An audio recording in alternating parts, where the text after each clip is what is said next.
Namaste. I am Daivat Maharaja and I would like to welcome you all to my YouTube channel called Brahma Gaje, a channel that is dedicated to philosophical discourse. Please do not forget to click on that like button and also that subscribe button. In this episode, I will be summarizing day 2 of Shri Shiv Maha Puran Katha, held here locally in Maryland, in Finksburg, Maryland, at a temple called the Greater Baltimore Temple. And the Katha was conducted by Acharya Shri Padmanabh Joshi, the High Priest of the temple. So again, day 2 summary. Let's get started, shall we? So on this day, Panditji started with the idea that Shiv is the Param Guru, the ultimate teacher, the teacher of teachers, the source of all knowledge, the source of all Vedas, but it's also the source of all practical knowledge and what have you. If you are a seeker, a scientist, a saint, a regular person, just simply curious to learn something, taking refuge in Shiva, meditating upon him, will give you all the knowledge that you seek. You will find your pathway through him. That's why Panditji called him the Gurus of Guru. He is the Param Guru, he is the Adi Guru, he is the ancient Guru. He was there before any knowledge existed. And in conclusion, when there will be nothing, he will still be there. He is the knower of past, the present, and the future.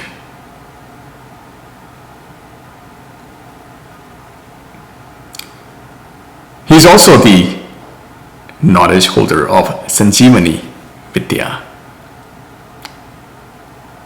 the knowledge that can revive a dead person and make him alive. We will learn about that later in later episodes.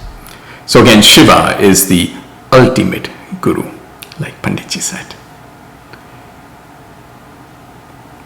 And Panditji also mentioned a key fact, that Shiva is also a Guru,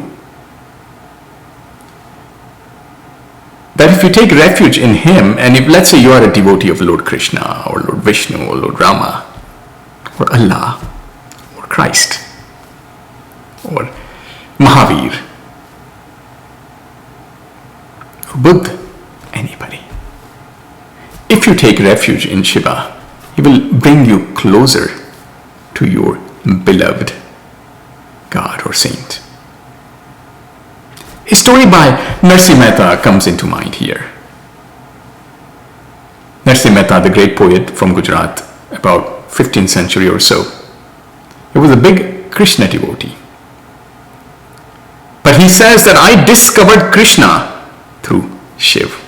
As the story goes, in Gopnath temple in Talaja, Gujarat,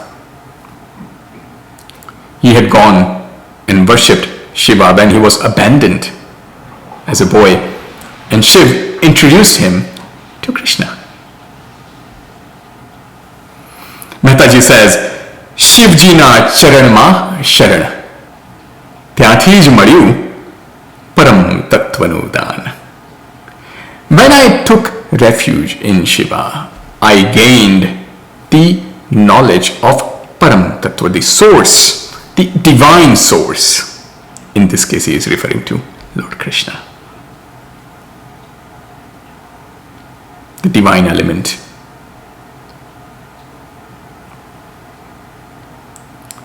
Then Panditji talked about how Ling is both Sagun and Nirgun, with full of properties and propertyless. The Ling form that you may have seen in Shiv temples, which represents ultimate energy, symbolism here is that the Ling form, and you will learn in this episode itself that the symbolic meaning behind the Ling form is the ultimate energy, the divine energy of the cosmos. So it is both Sagun and Nirgun. If you think about it, we worship Shiv Linga, we put milk, water, honey, what have you on it. That is the Sagun Upasana, the Sagun way of the property driven worship. But the symbolic meaning, as you concentrate, as you narrow down onto that Shiv Linga and you meditate upon it, you will become Nirguna. You will go towards Nirguna, propertylessness. As if you are driven into that cosmic energy that surrounds you, also is within you. And you will find that connection just by meditating upon Shiv Linga. But with that understanding that it is both Sagun and Nirgun. You can do Sagun Upasana, touch it, feel it, treat it like it's a form, a murti. But when you meditate upon it, it becomes Nirakar, Nirgun, Brahma, meaning shapeless, lacking properties, but the ultimate. Panditji also mentioned that Shiv is without parents. He was always there. He was never born. He was always there. Well, if you think about it, energy is always there. Energy can never be destroyed. Neither can it be created. It's been there. It can be transferred. Shiv is the ultimate energy. If you think about it, the Big Bang, symbolically speaking here, if that represents an outburst of energy through which universe started expanding, that energy that preceded the Big Bang was also there, through which it came out.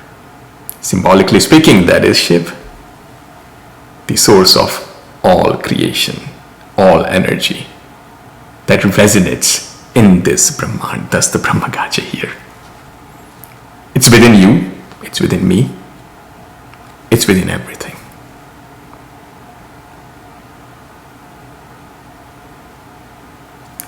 Then Panditji talked about the idea that it's when Shiv decides to take the form, it takes a form. Such as, again, going back to that analogy of Big Bang, the universe started expanding, the stars, planets, etc. started forming and are still forming in some nebula somewhere, and some stars die. That cycle happens. The cycle of creation and destruction is both Shiv or Shiv Tattva. He decides to take the form and then eventually concludes it.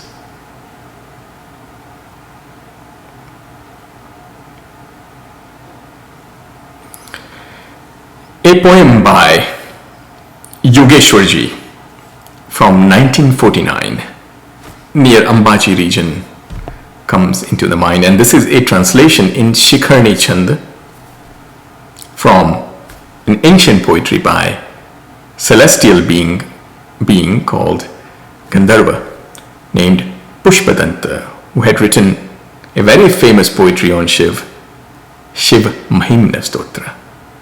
And this one is in Gujarati, but written in Shikharni Chand by Yogeshwarji around 1949-ish. And the poetry goes like this.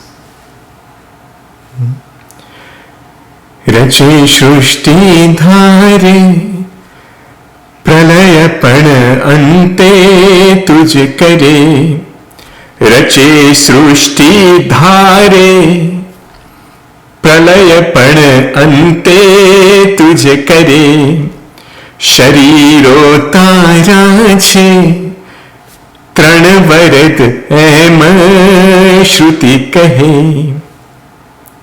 छता आशा में कई जन जन करे संशय घना, भले ते थी थाए खुश जड़ जनो ते नव खरा. The idea here that you take the form and become this universe, the stars, the planets, the earth, us, everything, the multiverses. Again, the Indic philosophy believes in multiverses, parallel universes, parallel realities, all that. But in the end, pralay par ante tuj kare. In the end, you are also the annihilator, the concluder of it all. And then it begins again. Shariro tara che. Brahma, Vishnu, Mahesh, the creator God, the maintainer God, and the concluder God, Rudra, also is you, all three of them. And so are all the forms. But people doubt about it sometimes. Those who cannot comprehend you, nobody can doubt you, the Shiv. But eventually they realize that you are the ultimate.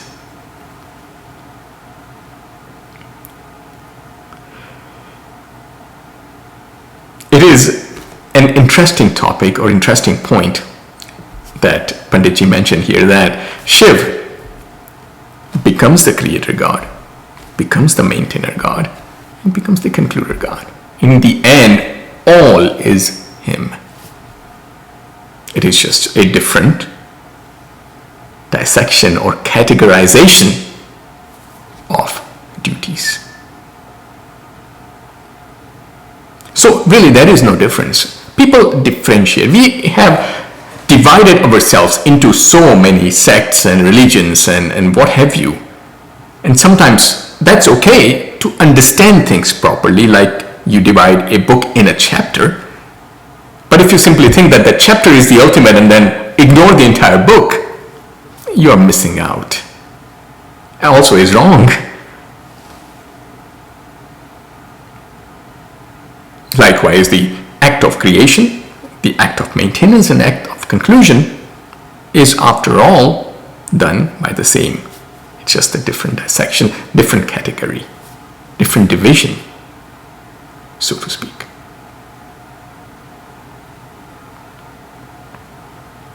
Then how Panditji talked about that Devi Ambika does meditation tap to attain Shiv.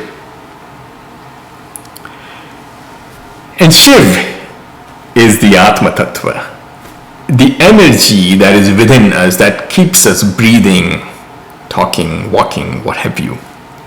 The pure energy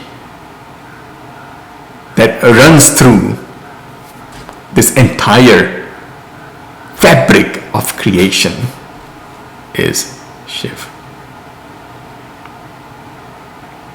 Then Panditji talked about how in Prayag, present day Allahabad, the Purana was written near the Trimeni Sangam, the meeting of three great rivers, Ganga, Yamuna and Saraswati. And that's where Shiv Puran was written. In Vedas also, this holy, auspicious place in India, in Allahabad, the Prayagraj, is mentioned as the place that gives you liberation. It is a sacred place. Then Panditji talked about how Shiv is also the source of Yajna, the energy within Yajna. He is the beginning and also the conclusion of it. An interesting point was brought up here by Panditji that Shiv, in form of Yajna, is that Bhasma. At the conclusion of Yajna, the holy fire, your Yajna ritual that you conduct, what remains in the end are ashes. After all, everything that we do, we run through this life. We accomplish so many things. We buy this, we do this, we do that. We have kids, we have wives, we have parents, we have all that accomplishments. But in the end, what happens to all of it, or what happens to us? Ashes. So we must realize that why have this much ego, pride, what have you, when in the end nothing remains. Nothing at all remains. Now, a parallel that I would like to bring here that we learned in Srimad Bhagavat when I was reciting that Yajna Purush is the 8th incarnation of Lord Vishnu, the maintainer God. But here in Shiv Puran, it is mentioned that Shiv is the Yajna. It is not a contradiction. If Vishnu is the Adi, then Shiv is the Ant. As I just mentioned, that it is a division of labor basically. The creator God Brahma is also there. He is also the Yajna Purush. Without Brahma, you cannot do Yajna. The procedure of Yajna started with Brahmaji, who did the first Yajna, the holy fire. Yajna is the holy fire in front of which you chant mantras and put ghee and other materials into the Yajna, invoking the cosmic energy. And the 3 steps of Yajna, if you think about it, if you had paid attention to it, represent all 3. The Brahma, the Vishnu and the Mahesh. So there is no difference.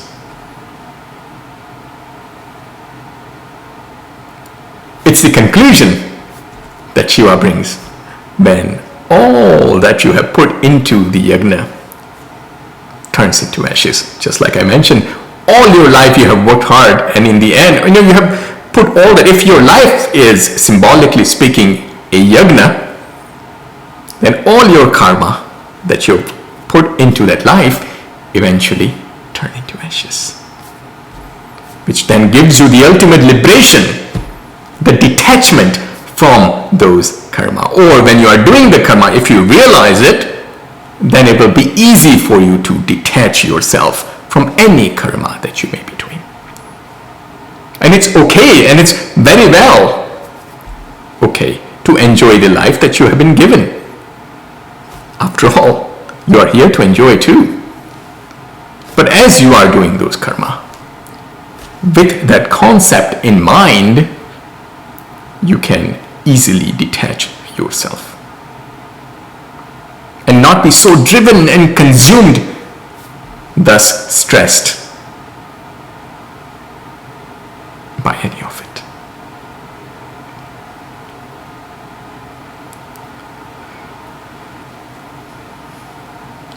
Then Panditji mentioned, going further, that how Sutaji, a disciple of Veda Vyas, was expert in Puranas, or the topic of Puranas, was called upon to recite Shiv Maha Puran by various saints. And Sutaji mentions that just listening to Shiv Maha Puran removes all your sins and worries. Because again, it teaches you the method of detaching yourself from the karmic life cycle. You are doing the karma, but if you know how to detach yourself, you will not be impacted by the negative sides of those karmas. Shiv is the remover of darkness, but here, darkness and light complement each other. If there is only darkness, you don't know what light is. And if there is only light, you don't know what darkness is. So life is that balance, or finding that balance between good and bad. You will do bad karmas, knowingly or unknowingly, but then you will realize, or make yourself realize by listening to or meditating upon philosophies such as the Shiv Puran, you will convert that into good karma. But then you will know the difference between good and bad. But if everything was bad, you don't know what good is. And if everything is good, you don't know really what bad is. In that case, then you don't even know what good is.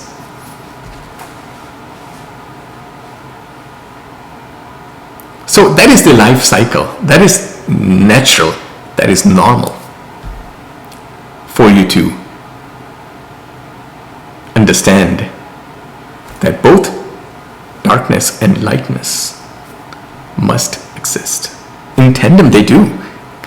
And that's how you can distinguish between darkness and light. Then how Panditji mentioned that Shiv Purana was written by Ved Vyas, an avatar of Lord Vishnu. The original Shiv Puran was recited by Shiv himself. Ved Vyas shortened it for our understanding and ease of understanding to 24,000 shlokas. So what we see or read today is written by Bhagavan Ved Vyas into 24,000 shlokas. As Panditji mentioned, this is the most essential summary of Vedas. It summarizes Vedas in a simplified form. And Shiva, knowingly or unknowingly, therefore, is worshipped by all beings. Cultivating any type of faith is, practically speaking, the worship of Shiva. And the easiest way to comprehend Shiv, Shiv himself says that in Linga Puran, is by having faith. Lord Brahma in Linga Puran worships Shiv for thousands and millions of years, but still doesn't comprehend him. Eventually, the creator god Brahma gives up and says, please teach me an easier way. And Shiv says, you can do tap, that is totally normal. But if you want to comprehend me, attain me in an easier way, then simply cultivate faith. Faith in me, and you have it. Then Panditji talked about 3 ways of cultivating that faith. By listening, by thinking through it, and then acting upon it. Listening to Shiv Puran, then you are driving, you are working, you are washing dishes, what have you. Constantly think about what you have heard or listened to. And then try to exercise that. Now it is really hard to exercise some of it. Especially this concept of detachment is very hard. It comes to practice. But that's why you have to center your mind towards that concept that at the end of the Yajna, as I just mentioned, what remains are ashes.